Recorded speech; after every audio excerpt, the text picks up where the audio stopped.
जय श्री महाकाल। आज का ये वीडियो बनाने का एम है पेरेंट्स का और बच्चों के बीच में। अगर मेरी ये रील थोड़ी भी दोस्ती करा सके तो मेरी ये रील सफल हो जाएगी।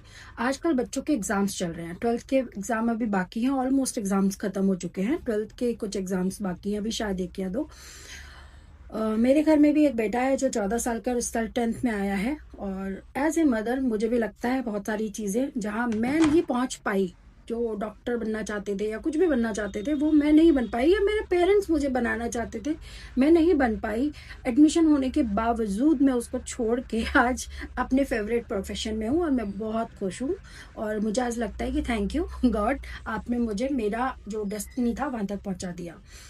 मेडिकल को छोड़ने के बाद मैं यहाँ पर हूँ क्योंकि मेरे पेरेंट्स का सहयोग उसमें रहा और मेरे हस्बैंड का सहयोग उसमें बहुत अच्छे से रहा। उन्होंने हमेशा मुझे सपोर्ट किया और मुझे टाइम दिया।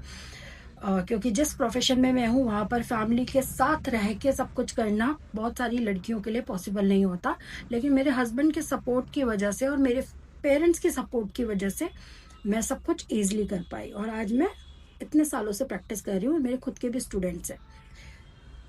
कई बार हम पेरेंट्स क्या सोचते हैं कि हम डॉक्टर बनना चाहते थे, हम पायलट बनना चाहते थे, हम ये करना चाहते थे, हम वो करना चाहते थे, अब हम नहीं कर पाए हैं, हम अपने बच्चों को कराएंगे। आपका सोचना, आपके सपने पूरा करना बहुत अच्छी बात है। सब चाहते हैं कि हमारे घर में से कोई हो जो हमारी इच्छा को पूरा करे, लेकिन नहीं, मैं जहाँ तक जानती हूँ ना, आप अपनी इच्छाएं अपने बच्चों पर मत थोपो, क्योंकि आपके पास ना एक एक्सक्यूज होता है। हमारे पेरेंट्स के पास ना पैसे नहीं थे, इतनी सारी चीज़ें नहीं थी। हाँ, हम 90s के जो बच्चे हैं ना, उनके पास बहुत सारी सुविधाएं नहीं थी।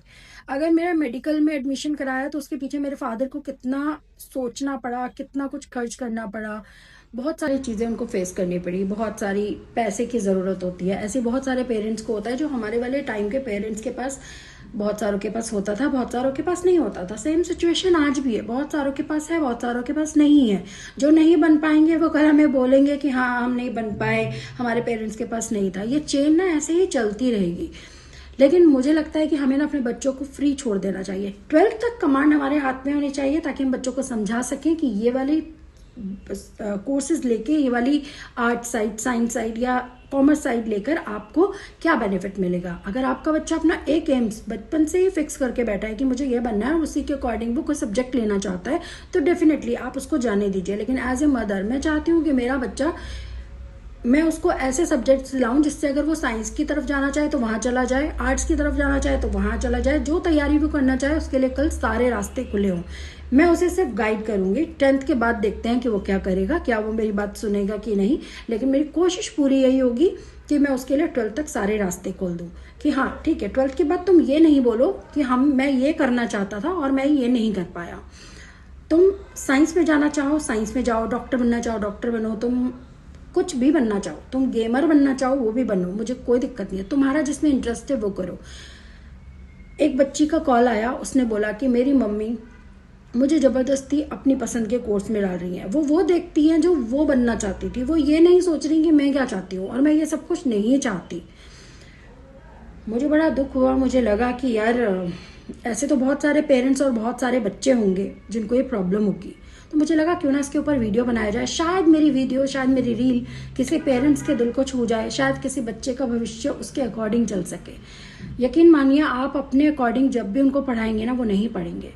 आप जब उनके अकॉर्डिंग उनको पढ़ाएंगे ना, वो डेफिनेटली पढ़ेंगे। चाहते हैं कि आपका बच्चा नाम कमाए, आपका बच्चे का फ्यूचर सक्सेसफुल रहे, वो तभी होगा जब आप उसको उसकी पसंद से उसकी फेवरेट लाइन पर जाने देंगे, ना कि अपनी फेवरेट लाइन पे। बिल्कुल सही बात है। आप सोचते हैं मेरा बच्चा अगर डॉक्टर बन गया ना तो सब कुछ अच्छा हो जाएगा, लेकिन यही माइंडसेट हर एक इंसान चाहता है कि हमारा बच्चा डॉक्टर इंजीनियर बने।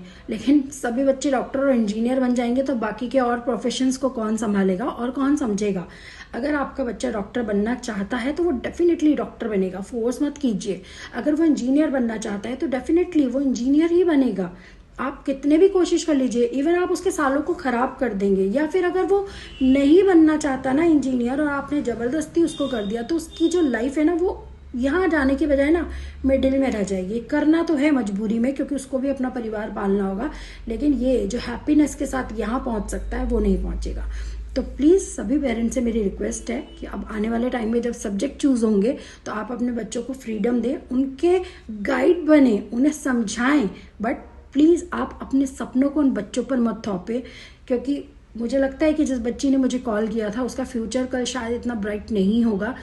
अगर हुआ भी तो मन में एक टीस हो जाएगी कि काश मैंने अपनी माँ को रोक लिया होता, काश मैंने अपनी माँ के विरुद्ध जाके अपने एडमिशन को कुछ और सब्जेक्ट में चेंज करा लिया होता। चाहे कुछ टाइम मेरी माँ बात नहीं करती ना, लेकिन वो समझती, तो अच्छा है ना, समय रहते ही आप समझ जाएं।